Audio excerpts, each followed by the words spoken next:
La academia ensimismada. Los políticos vendidos. La gente indiferente. Estamos al borde. Academia. Política. Coyuntura. Desde el borde. Hacia una construcción crítica de la realidad. Comenzamos.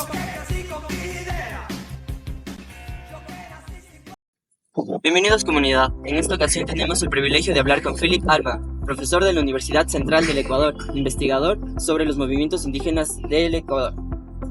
Hoy hablaremos sobre la nueva publicación de su texto Ecological Natives and Indigenous Class Warrior, The Indigenous Movement in Ecuador and its Uprisings of 2019 and 2022. El autor nos guía en su libro sobre las transformaciones, crisis, rebeliones desde los 70 hasta los movimientos sociales indígenas del 2019, tantos como los del 2022. El autor nos nutre en este texto con conceptos como Yochaitikue, los cuales nos ayudan a entender la complejidad de los movimientos sociales indígenas. Acompáñanos en esta entrevista para conocer más de su libro. Buenas tardes comunidad, en esta ocasión estamos con Philip Alman. Vamos a presentar su muy interesante libro Ecological Natives and Indigenous Class Warriors, The Indigenous Movement in Ecuador and Uprisings of 2019 and 2022. Entonces, primero queremos darle gracias, Philip. Muchas gracias por brindarnos un poquito de tu tiempo para conversar de este libro. Muy interesante y curioso que esté en inglés. Sí, como que fue un ejercicio de lectura muy interesante. Entonces eso, muchísimas gracias por estar aquí hoy con nosotros. Muchas gracias por la invitación. Es un placer estar con ustedes y qué bonito que leyeron el libro, aunque esté en inglés. Sí, fue un ejercicio de lectura muy interesante. Estamos acostumbrados solo a leer en español. Eso. Quisiera como que nos comentes un poquito de tu libro, así un resumen sin dar spoilers a la audiencia. O sea, sí se puede spoilear. A ver, el tema es el siguiente. O sea, yo hice mi doctorado sobre el movimiento indígena ecuatoriano ya hace más de 10 años. Y el punto es que la investigación sobre el movimiento básicamente termina en esa época. O sea, como alrededor de 2010, por ahí ya se deja de investigar y casi no sale nada más. Ujú. Entonces pasan muchas cosas que no se estudió bien. O sea, hay una crisis del movimiento que tiene que ver con el gobierno de Rafael Correa, que hay algunos acercamientos, pero nada muy sistemático. Ujú. Y con los levantamientos del 19 y del 22 se hizo muy claro que hay una falta de análisis más sistemático de qué pasó con el movimiento, en Ujú. qué momento recuperó su fuerza, cómo hizo eso, cómo sobrevivió su crisis. Y o sea, justo en esos levantamientos me di cuenta, hay poco texto, hay poco análisis y los análisis son como muy, muy puntuales, sin tomar en cuenta qué pasó antes. Entonces la idea de mi libro era justamente eso, de llenar un vacío de unos 15 años en grandes rasgos de como la fase alta de los estudios Ujú. hasta hoy. Asumiendo que muy, muy pronto va a haber otro levantamiento más, entonces también la idea es dar herramientas para entender el levantamiento del 25 o 26. Ahí veremos. Me parece muy interesante cómo es que se articulan, ¿no? En este texto ambos lados, ¿no? Se habla de una recolección de datos, pero también de un uso de teorías muy puntuales. Es muy bien dicho, como dices, como que se llena este vacío, ¿no? Y metodológicamente hablando dentro de este texto, ¿qué nos podrías contar? Also mi foco central en este texto, y siempre he hecho eso, es trabajar con las comunicaciones de los propios indígenas y de los propios movimientos, organizaciones indígenas. O sea, siempre Ujú. pongo eso como lo más relevante.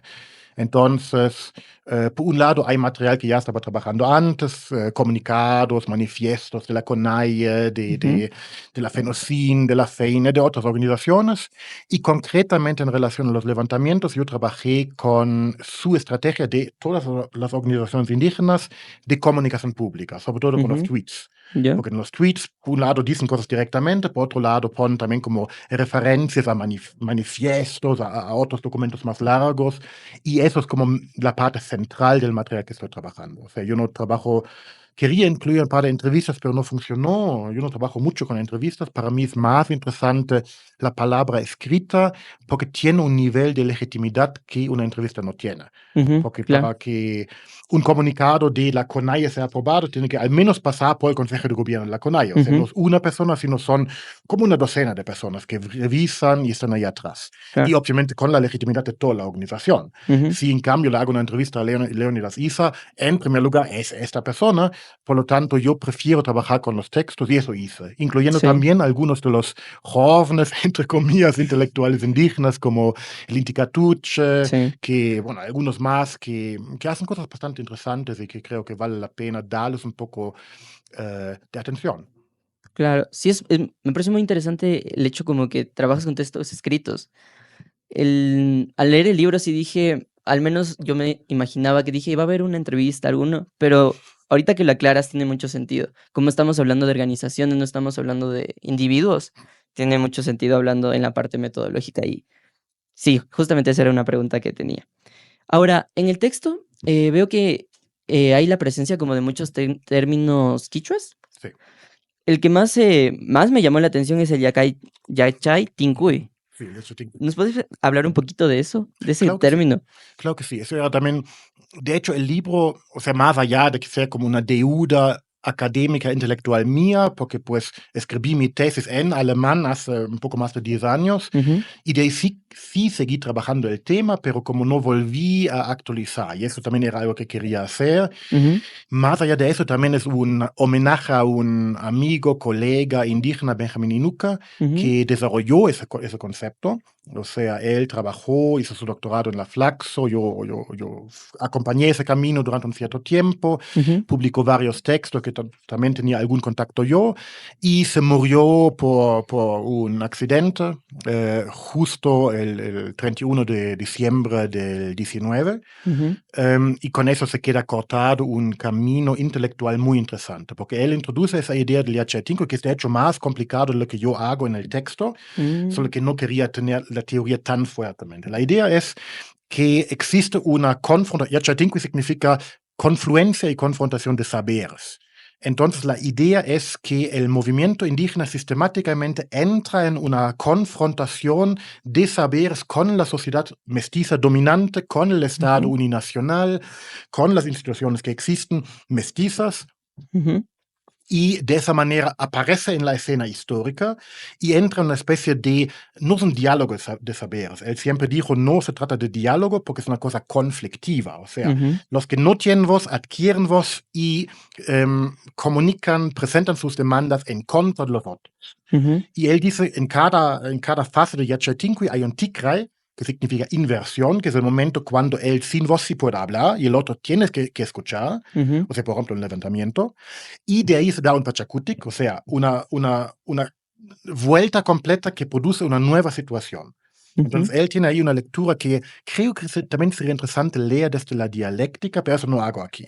ujú, Tiene una lectura de diferentes fases de Yachatinqui, de confrontación y confluencia de saberes, ujú, que politizan al movimiento indígena, lo convierten en un actor social y político relevante y que pasa a través de una serie de diferentes fases a lo que él explica como la última fase, que sea el summa causae tinqui, que es la confrontación sobre qué es la buena vida a continuación de la Constitución. ujú. Como él se murió antes de poder escribir sobre el levantamiento del 19 y pues antes también del 22, yo creo que estamos de hecho en una nueva fase, que sería un Yachatinqui sobre el neoliberalismo. Ujú. Eso en corto. Sí, cómo le utilizas ese término me pareció muy interesante. O sea, el hecho de que ya no se usa como que estos conceptos, digamos, españoles o digamos de nuestra lengua. El hecho de que usas esto para entender que no es como como dijiste, este diálogo, sino es la convergencia, me resultó muy interesante mientras leía el libro. Ahora, hablando un poquito más como de los movimientos sociales indígenas como tal, el libro muestra que cómo las organizaciones indígenas han logrado tener esta estructura, ¿no? Democrática interna sólida, Sí. ¿Qué podemos aprender o qué puede aprender más bien la política nacional de esta organización? Me llama mucho la atención hacer esta comparación, ¿no? Oh, sí, sí, me imagino eso. También por eso escribí el texto, porque yo creo que podríamos aprender un montón. El problema es que hay una incompatibilidad fundamental entre la estructura política y también las organizaciones políticas mestizas y no indígenas en el país con el movimiento indígena. Ujú. Con eso no quiero decir que el movimiento indígena es perfecto, claro que hay un montón de Claro, problemas, obviamente. pero lo fuerte de ellos es esa estructura que va desde abajo hacia arriba, Ujú, que todo se basa en una democracia comunitaria ujú. y si algún líder, y hay ejemplos de eso, si algún líder va en contra de lo que dicen las bases, deja de ser líder muy rápidamente. O sea, Antonio Vargas sería un ejemplo que en el 2001 hasta llama al levantamiento y no viene nadie. Y se queda ahí solito y pues complicado. Claro, Y deja de ser presidente de la CONAIE justamente por eso. Entonces yo creo que ahí es una manera diferente de hacer y vivir la política que primero es muy complicado entender para nosotros desde una perspectiva occidental o eurocéntrica, claro, obviamente. porque simplemente, o sea, lo mismo con los líderes, ¿no? Ujú. Pensamos en el líder y el líder es todo. El líder Y, decide todo y lo que ex- diga se hace. exactamente. Y Ajá. mientras sí, Leonidas Issa es importante, Ujú. como digo, sin las bases él no puede hacer nada. Sería como Antonio Vargas caminando solito por Quito y pues es el levantamiento. Claro. Así no funciona. Ujú, Entonces, yo creo que es, por un lado, muy interesante ver que esa construcción de política es diferente, que es al revés. Y ujú, por otro lado, creo que también es interesante ver que es posible una democracia mucho más fuerte, ujú. que no creo que podamos adaptarlo nomás. Creo que ese sería un cambio tan fundamental que no es posible así sin más, pero que creo que valdría la pena. Una inclusión de elementos de democracia de base Ujú. comunitaria más relevante. Quizá no en el Estado, pero digamos en la universidad, donde Claro. en lugar de tener elecciones centrales, vamos más con una asamblea de facultad, que también existió en algún momento, o sea, no me Ujú. estoy inventando. Em, pues eso, o sea, creo que hay ideas ahí muy interesantes que es muy complicado de implementar porque no los entendemos adecuadamente bien. Claro, o sea, hablar desde nuestra posición es complicado de entender, pero en el libro sí se va esbozando poquito a poquito esos ejemplos que nos mencionas. Y bueno, esa era mi pregunta, como que hacer esa comparación. Muy buena respuesta. Ahora, eh, en el libro nos mencionas la rebelión del 2019 y 2022.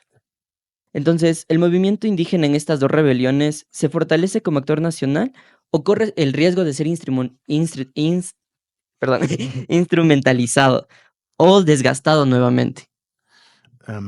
Yo no creo. O sea, en el 19 había como una cierta tendencia hacia una instrumentalización por la fuerte participación de la gente que, pues hoy día se llama RC, en este momento creo que tenían otro nombre, Ujú, que estaban ahí relativamente presentes y también los intelectuales afines al movimiento estaban como los primeros a RC, eran los primeros en escribir sobre el levantamiento. O sea, ujú, ahí sacaron varios libros, con Claxo sacaron 2 libros y sacaron otros libros más muy rápidamente. ujú, El punto es, mientras sí tuvieron un rol importante, ese rol estaba como secundario al movimiento indígena, que uno se dio cuenta después, ujú, cuando el movimiento indígena siguió con su discurso, siguió con procesos de consulta sobre las demandas, sobre el diálogo con el gobierno, que se dio ujú, como resultado, y RC como se fue retrayendo de eso.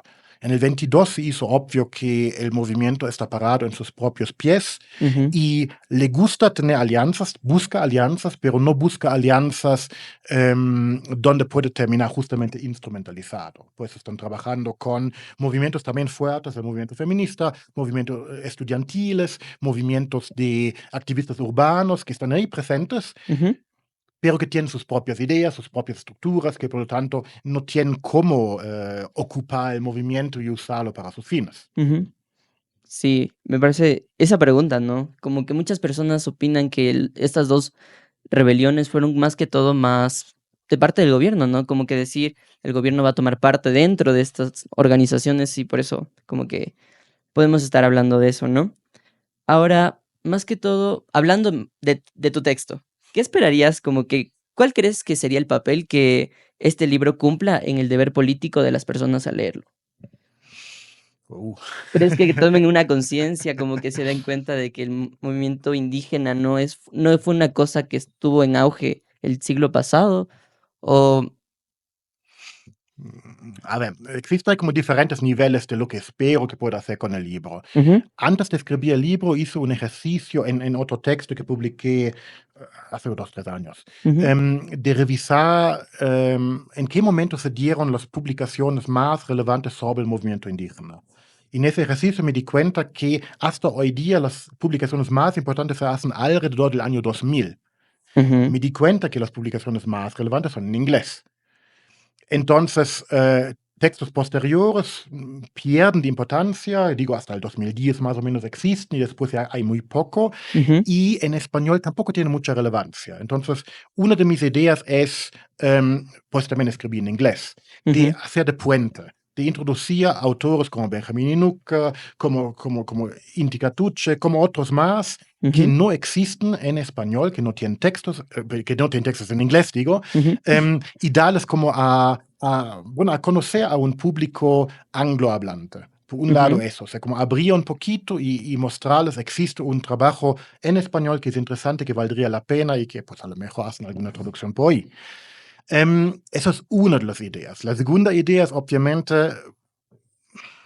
pues como yo digo que existe como una curva que estaba bajando Ujú, hasta el 19, cuando vuelva a subir un poquito con las publicaciones sobre el 19, sobre el 22, que son menos, por cierto. ujú, Em, y yo creo que, o sea, depende obviamente qué va a pasar ahorita, pero yo creo que si sigue eso como un ciclo de movilización ujú. y el movimiento sigue activo, sigue haciendo protestas, quizá haya un levantamiento del 25, del 26, yo creo que mi libro puede ser de puente también entre los debates de antes y los debates de ahora. Claro. O sea, ahí podría como informar a las personas que quieren entender qué está pasando. Ujú, Y pues últimamente, como tercer punto, mi idea es un poco ofrecer unas ideas sobre cómo el movimiento sobrevivió la crisis, que era como el último punto fundamental de los debates ujú. ahí de 2010 más o menos, cómo hizo para superar esa crisis, cuál es la política de alianzas, cuál es también la política discursiva, o sea, que va moviendo de ciertas demandas más bien étnicas a demandas más bien de clase, Ujú, que termina con esa idea del poder popular plurinacional, que en el 22 se hizo importante y justamente es como la propuesta de ISA. ujú. Y bueno, yo creo que con la revisión corta, el libro es corto, pero la revisión corta que hago todas esas cosas, yo puedo Ajá. ofrecer a las personas que ahorita quieren investigar el asunto y que sepan inglés, eh, un par de Sacas. ideas para dónde continuar. Ajá. Sí, es el libro, de hecho, me llama mucho la atención porque es corto, fácil de entender. Te da un panorama sobre estos movimientos indígenas desde los 70 y la verdad sí le llegué a entender mucho más de lo que tenían ya conocido. Ahora, veo que sí le pones ñeque a esta investigación, ¿no? ¿Estás trabajando en una continuación o te interesaría seguir investigando los movimientos sociales indígenas? No sé, o sea, realmente el libro lo concibo un poco como un punto final de una trayectoria que empezó con mi doctorado, Ujú, que no quiere decir que voy a dejar el movimiento indígena, o sea, le voy a seguir acompañando desde la perspectiva que yo tengo, que no soy muy activista, sino más bien estoy ahí leyendo lo que escriben y viendo lo que hacen y lo que cuentan. ujú, Y voy a estar ahí, o sea, para el siguiente levantamiento también voy a escribir un texto y voy a intentar entender lo que está pasando. ujú. Em, pero como digo, o sea, la idea era un poquito también como ir cerrando un cierto ciclo académico intelectual para mí. Por lo tanto, puede ser que vaya a otro camino, pero todavía no está claramente definido y bueno, las condiciones de trabajo y de investigación realmente no me permiten hacer una cosa nueva. Entonces, Ujú, probablemente para los siguientes años voy a seguir en este tema y mi otro tema que sería la sociología en el Ecuador, que voy a seguir trabajando porque ya tengo el material, entonces ya, es más o menos fácil para mí como continuar, pero poco a poco, con pasos muy pequeños, porque los grandes pasos como este libro, como el otro libro, eso ya va a ser complicado porque es demasiado tiempo. claro. Te esperamos que nos invites a tu nuevo libro, si es que hubiera un nuevo libro. Y bueno, como dices que es un cierre de tu, digamos, de tu recorrido teórico, intelectual, ¿qué consejo le darías a jóvenes investigadores que están interesados en seguir, en profundizar este tema, en examinar este tema? Mm. Primero, es importante confiar en el material y no en la metodología o la teoría. Muchos textos que veo, sobre todo de jóvenes, vienen de una teoría que sacan de algún lado, director de tesis, asumo, y Ujú, la aplican. Y de esa manera malentienden casi automáticamente lo que está pasando. ujú, O que van mucho con las teorías, con las metodologías, y aplican una cierta metodología y ahí se quedan.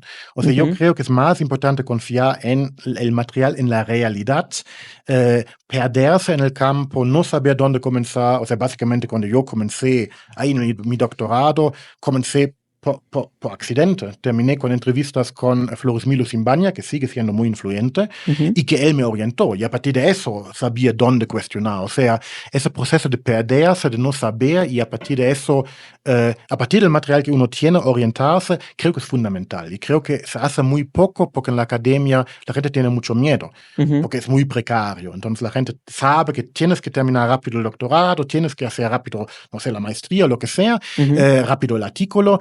Y creo que eso está mal. ujú. O sea, entiendo por qué se da, pero creo que está mal porque eso nos limita y quedamos básicamente diciendo cosas que ya sabíamos antes. Claro. Y entonces la academia así, la ciencia así, realmente no tiene mucho sentido. Y creo que es también un elemento por qué la ciencia está en crisis y la gente no nos toma en serio y ve la universidad solamente como una instancia de formación profesional, pero no de investigación, porque por las condiciones la investigación que estamos haciendo es una investigación muy repetitiva, muy de Sí. pasos muy pequeños.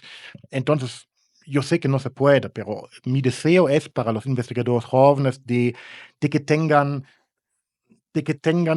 la valentía de lanzarse, de al menos en cierta medida perderse, reencontrarse en el camino y encontrar, y con eso también cambiar el tema, cambiar las preguntas, cambiar Ujú, las teorías, y a lo mejor encontrar el Yachatinqui o alguna cosa por el estilo, como una teoría que quizá no es tan visible, pero ujú. que puede ser muy útil. Sí, ciertamente, como dices, la academia estamos rápido y queremos acabar rápido y terminamos diciendo cosas que tal vez otros ya lo dijeron. Finalmente, un mensaje para tus lectores. ¿Qué les quisieras decir? ¿A qué les quisieras invitar cuando lean tu libro? Uh, primero lean mi libro, muchas gracias. De ahí, ténganme paciencia, por favor. Yo sé que hay un montón de errores, que me faltan un montón de cosas. Un libro siempre es un trabajo en camino que fue como cortado en la mitad. O sea, podría Ujú, seguir trabajando y haciendo. em, y pues en última instancia, lo mismo que acabo de decir, realmente mi libro, yo pretendo que mi libro no sea otra cosa que un acercamiento al material. ujú, Si les interesa, mejor vayan con el material mismo. O sea, vayan leyendo los libros de ISA sobre los levantamientos, vayan leyendo el proyecto político de la CONAIE. Todo eso se puede conseguir relativamente fácilmente en el Ecuador, fuera no tanto. ujú, Entonces, por favor, profundicen con lo que dicen los propios actores, porque ellos saben más de lo que yo sé. Yo solamente estoy viendo lo que dicen, intento de entender, de categorizar, de poner en contexto, pero un Isa, un Inti Catucce, un Florismilo saben mucho más del asunto de lo que yo sé. Por lo ujú. tanto, por favor, confíen en el material. Eso sería todo. Muchísimas gracias, Philip, por compartirnos tu libro. Realmente muy interesante, de un ejercicio de lectura en inglés muy bueno. Y eso, comunidad. Esperamos que les haya gustado esta entrevista. Síganos en nuestras redes sociales para estar pendiente de todo el material que les daremos.